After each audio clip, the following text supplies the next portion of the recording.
thy Spirit. The proclamation of the goodness of Jesus according to St. John. Glory to you, O Lord. I am torn between two lovers. Kung short form or long form, pareho silang emotionally charged. Kaya magtsaga na lang kayo. I'll choose the long form. Okay? At the time, Jesus revealed himself again to his disciples in the Sea of Tiberias, and revealed himself in this way. Together were Simon Peter, Thomas called Didymus, Nathanael from Cana Galilee, Zebedee's sons, and two others of his disciples. And Simon Peter said to them, I am going fishing. And they said to him, we also will come with you. So they went out and got into the boat, but that night they caught nothing.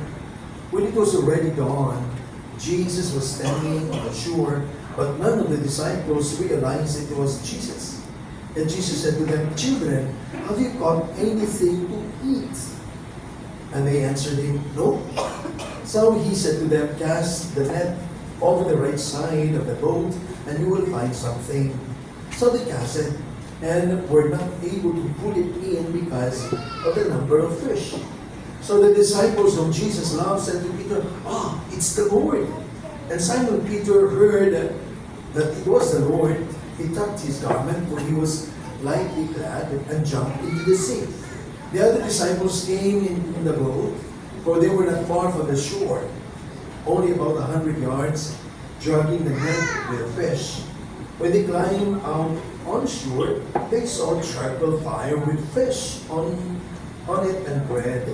And Jesus said to them, bring some of the fish that you just caught. So Simon Peter went over and dragged the net ashore, full of 153 large fish. Even though there were so many, the net was not torn. And Jesus said to them, come, have breakfast. And none of the disciples dared to ask him, who are you? Because they realized that it was the Lord. Jesus came over and took bread and gave to them, and in like manner the fish. And this was now the third time Jesus revealed to his disciples after being raised from the dead. When they had finished breakfast, Jesus said to Simon Peter, Simon, son of John, do you love me more than this? And Simon Peter answered him, yes, Lord, you know that I love you. And Jesus said to him, feed my lambs. He then said to Simon Peter a second time, Simon, son of John, do you love me? And Simon Peter answered him, yes, Lord, you know that I love you. And Jesus said to him, tend my sheep. And Jesus said to him a third time, Simon, son of John, do you love me? Peter was distressed that Jesus had said to him a third time, do you love me? And he said to him, Lord, you know everything. You know that I love you. And Jesus said to him, feed my sheep. Amen, amen, I say to you, when you were younger, you used to dress yourself and go anywhere you wanted. But when you grow old, you will just stretch out your hands, and someone else will dress you and lead you where you do not want to go. And he said, this signifying what kind of death he would glorify God. And when he had said this, he said to him, follow me. Friends, the good news of salvation. Praise to you, Lord Jesus Christ.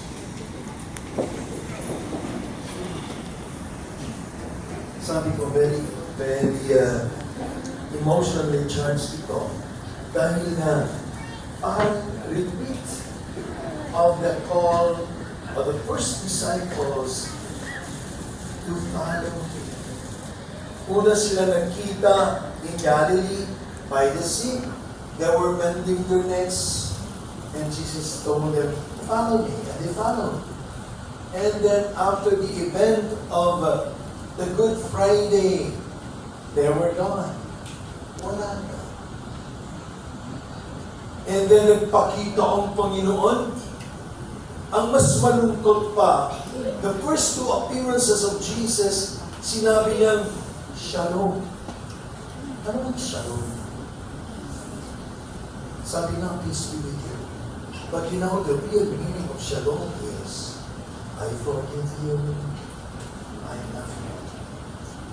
Nagtago sila, hindi lang takot sa mga Hudyo at mga punong pari at mga saserdote at mga Romano, but they were hiding because they learned that Jesus is alive again. Natatakot silang multuhin at baka mapagsabihang mga duwag. So they were hiding, and here is Jesus. Siya na nga ang nasaktan nung nagpakita siya twice ang sinabi niya, I forgive you. And dito pa, He showed His wounded hands and side and feet. Ang sakit ko yan. Masakit dahil most of the disciples who were there, wala sila nung sinugatan si Jesus because they already scampered in hiding except for John and of course Thomas. Kasi Tomas lang ang matapang dahil nakita niya kung paano dinurog ang katawan ni Jesus. At pag nakita mo yun, katulad ng centurion, walang maniniwalang ang katawang sinaksak na, nasugatan na, pagod na, tubig na ang lumalabas sa kanya ay muli pang mabuhay. That is why don't ever tell that Thomas is a doubting Thomas. Thomas is the great Thomas. Nakita niya ito. Nakita niya. And the disciples, ito na nga, pinakita sa kanila ang kanyang mga sugat. Ang sakit, di ba? Ikaw yung nagmamahal sa iyo, pinakita sa iyo, ito yung sugat dahil sa inyong betrayal. Wow, ang sakit. Kaya nga sabi tuloy ni Martin Rivera, but then, so let the pain remain forever in my heart. For every trouble it brings is one more moment spent with you. I'll let the pain bring on the rain, if that's the only way to be with you again. Jesus didn't want them to forget the pain so that we would always, or they would always remember kung gaano kalaki ang kanyang pagmamahal. Diba? Kaya si Kagay pa lang siya nung nagtatanong siya Lord, iparamdam mo naman sa akin kung gaano kasakit ang mga ginagawa kong kasalanan sa iyo para naman mapipigilan akong magkasala muli.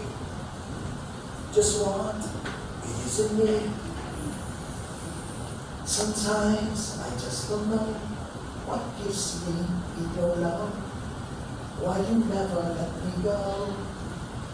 And though you're leaving me now, kita mo, I feel nagkasala pa rin ako. I feel and hurt you so. My Lord, ito na. Pakita mo, Lord. My Lord, please show me how to know just how you feel. Pero anong tugon ng Panginoon? You have forgiven me. Too many times it seems, and though I'm not what you may call a worthy Christian after all, kita. When I was still a missionary, I was assigned in Kyoto for like 5 years, almost 5 years, because I can speak, read, and write Japanese. I was a missionary there. I was assigned in the cathedral. Doon sa cathedral ng Kyoto, sa may Kawaramachi Sanjo, may nakalabing ilong kalaki dito sa Diyos. Napuntik ilong makaawa-awa talaga. Jesus na kamamatay lang. Tapos, yung mga kaibigan kong mga hapon sabi na, bakit nakapagtsagapit pumasok sa simbahan kung kami nga sa pintuan lang ayaw na namin pumasok. Imagine may patay. May patay sa harap. Pero nandoon yung isang nananampalataya, tahimik na nagdadasal. Dahil ba sanay na tayo nakita siya nagapako sa krus, ni hindi man lang tayo nakakaramdam? Friends, Jesus would like us to see His wounds, always. Kaya nung napakita siya kay Saint Teresa of Avila, hindi pala siya, ang demonyo. Nagkunwarin siya si Jesus sa muling nabuhay, nagpakita ang demonyo sa kanya. At nung nagpakita, biglang sinabi ni Saint Teresa, umalis ka na dyan, get behind me, you are Satan, you're not my God. Ipaalis na sana si Satanas. Nagtanong ngayon, si Satanas, tika mo na bago umalis, paano mo nalalaman si Satanas ako? Simple lang ang sagot ni Saint Teresa. Because if my Jesus will appear to me, He also has the words with Him. Diba? So that we will be reminded of how much He had to pay for the sins you and me committed. Kaya nga ayaw kong putulin ang gospel ng pahaba. Because this is where the crisis of Peter. Anong nangyari? Hindi nila matanggap-tanggap na wala sila at they betrayed Jesus. He denied Him 3 times. Hindi nila matanggap-tanggap yung ang sugat ni Jesus meron, pero wala sila. Yung siya nasugatan, wala man silang ginawa. At nagmamayabang pa si Peter. He was warned during the Last Supper. Peter, Satan will come. And he will shake you all and you will fail. All of you will fail. But then, when you return back, please be the strength of your brothers. Anong sagot ni Peter? Yabang-yabang niya. Si Peter the Rock. Sabi niya, over my dead, beautiful body, Lord. Yung alam mo nangyayari sa'yo, papatayin nila muna ako. And then Jesus said, you will deny me 3 times before the cock crows. Kaya mas lalong nababagabag si Pedro. Kaya, look at him inviting the disciples, wala na, kalimutan niyo yung nangyayari, wala na. Let's go back to our own ways, mag-isa na lang tayo. Mag-isa na lang tayo. So they went. Pinabayaan ba sila ni Jesus? Hindi. In the place kung saan sila unang tinawag, Jesus appeared to them. Jesus appeared to them. Tayo kasi, where we are first called by God, doon rin tayo tatawagin. You know the Israelite people, kung pahaba na po rin. Kasi nga, ang daming connections eh.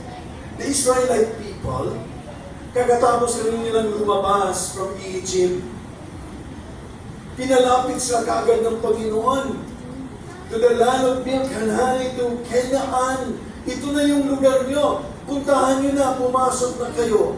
Nagpadala sila ng 12 spies. Tingnan mo muna kung paano tayo makakapasok dyan. Pagpasok nila, bumalik yung 12. Dalawa lang yung positive. Sabi, wow, ang ganda doon. Wow, it's lavish with so much food. Ang mga halamanan dahil may tubig ng hugdan, punong-puno ng mga bunga. Ito, we're bringing grapes na talagang ang daming pagkain. Ano namang sinabi mo? 10. Ay, huwag din tumuloy doon. Kasi ang mga tao doon, kay lalaki-laki mga higante. Aapakan na tayo, pamamatay tayo. Tapos meron pang isa, naku, huwag din pumasok. Kasi lalamunin tayo ng lupa at mamamatay. And what happened to them? Because they did not enter. 40 years and they were wandering around the desert. Tapos, doon din sila tinanggap, hindi din. Matagal na sana silang nakakapasok. See, who are we to follow? Said the first reading, God or man? Hindi pinakinggan yung dalawa na this is the promised land. We have to enter. Doon sila sa mga natatakot. Kaya paikot-ikot, parang ikaw at ako. Oy, magbagong buhay ka lang. Ay, di pa, dahil pwede itong iwanan. Mamaya na lang pagtanda ko. Paikot-ikot ka. Sa simbahan ka rin pala dadalhin. Diba? At minsan, pag ipasok ka sa simbahan, hindi ka na ready pumasok sa simbahan. Kaya lang, pinilit ka lang ipasok, patay ko na eh. Ganyan eh. We all would be ending up there. Why not enter the church now that we are still able? We could still walk and say, Lord, here I am. Kita nyo? And then here is Peter. Siyang unang nakakita. And then, di ba? 3 times siyang tinanong. Ako naglalaro din ako ng kabataan ng baseball. Pag 3 beses ang strike, you're out.